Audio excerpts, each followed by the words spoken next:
The league has lost, as we've talked about, $40 million.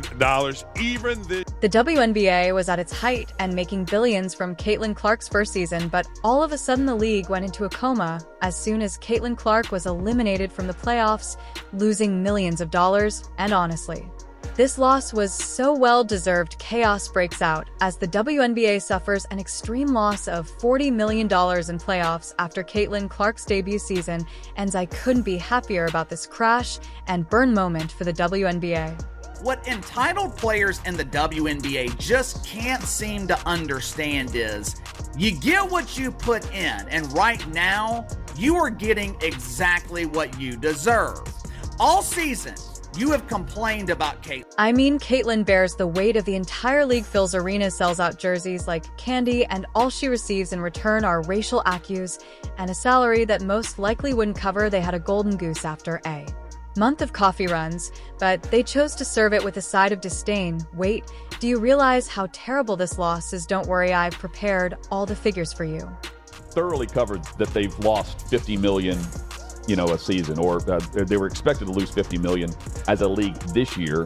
Reports are it's $40 million, not 50, that they're in the red. The WNBA lost an incredible $440 million overnight when Caitlin Clark packed up her bags and said goodbye. Yes, millions of people took a moment to process the fact that one player had left, and let's not even discuss the ratings, which plummeted by more than 50%. Caitlin Clark wasn't just a player, she was the driving force behind the WNBA, which gave everyone who believed it was finally going to be the next great thing a harsh reality check, tumbling off a precipice.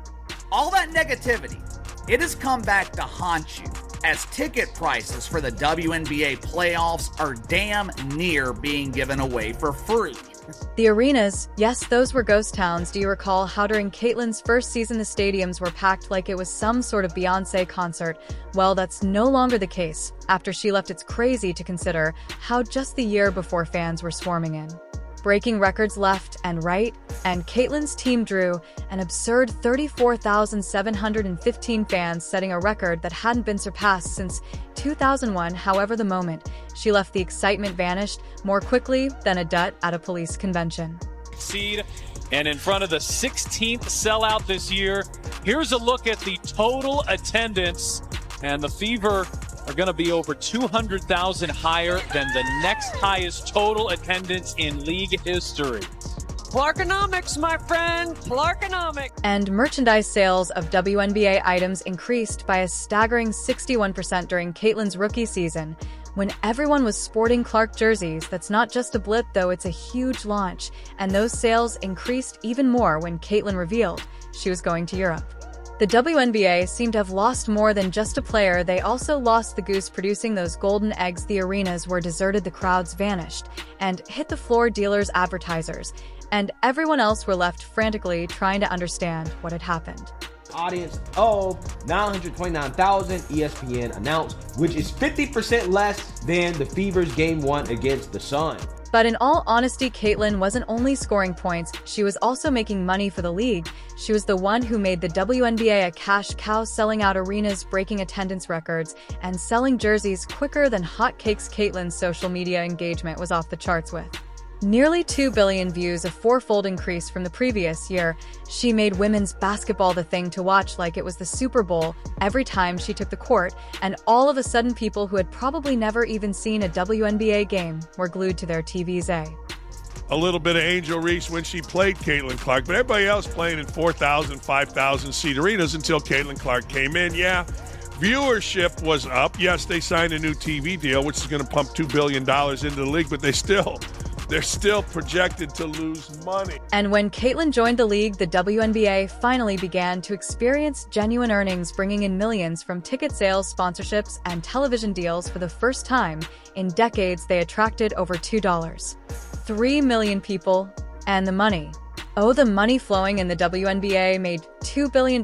Not only did Caitlin play the game, but she also altered it, turning the WNBA into a lucrative enterprise with record-breaking performance the league had never even imagined. after Clark drew a WNBA record 1.84 million viewers to her first playoff game against the Connecticut Sun on September 22nd while competing with an NFL Sunday. She followed it up with another record audience of 2.54 million viewers for Game 2. The worst part is that the WNBA paid Caitlin peanuts compared to her true value. Is it any surprise that after she looked at Europe, she said, yeah, I'll take the paycheck. Thanks, the WNBA knew Caitlin's value and wasn't playing around with empty promises. Instead of treating her as the league's future, they played her down like she was just another player, while critics and rivals were too busy making baseless accusations of racism. All season, you have complained about Caitlin Clark.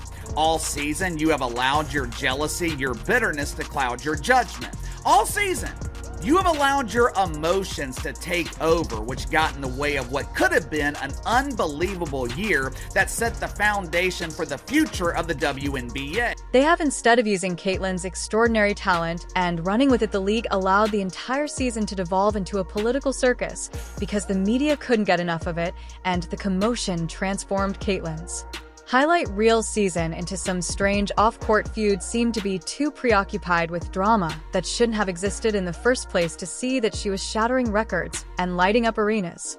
I can never remember any male athlete ever entering into new league and being treated like this. To me, what's interesting about what's going on right now is none of her teammates are standing up for her because I don't think they like her either because they don't like the fact that she's white and straight. She's actually the minority here and she's being treated unfairly based on that. And if that wasn't enough of a slap in the face, Caitlin wasn't even getting paid what she was worth. This is the player who's responsible for a 48% increase in attendance, nearly 10,000 fans per game, and she's getting peanuts compared to her impact. Her games were packed, her name branded merchant. I was selling like ice on a hot day, and her sales were up 61% from the previous year. You would think the league would be throwing money at her, but instead they were too busy making money off of her name without paying her what she was due.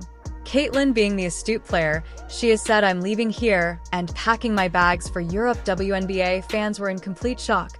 But can you blame her? The girl was bringing in ridiculous amounts, but the league treated her like any other player. In interviews, she even claimed that the players were hitting her and that the league had not even called a foul, making her feel as though she didn't belong in the league and that she was literally carrying on her back. That it's just so crazy because the growth that Caitlin has brought to the game, the sheer amount of money that she's making these teams, people are having to move their venues when she comes to play, and she's getting paid like $75,000 a year. She should be one of the top paid players in the world just for the sheer numbers that she's bringing. Because of the severity of the financial crisis, the WNBA was forced to use force to attempt to win her back.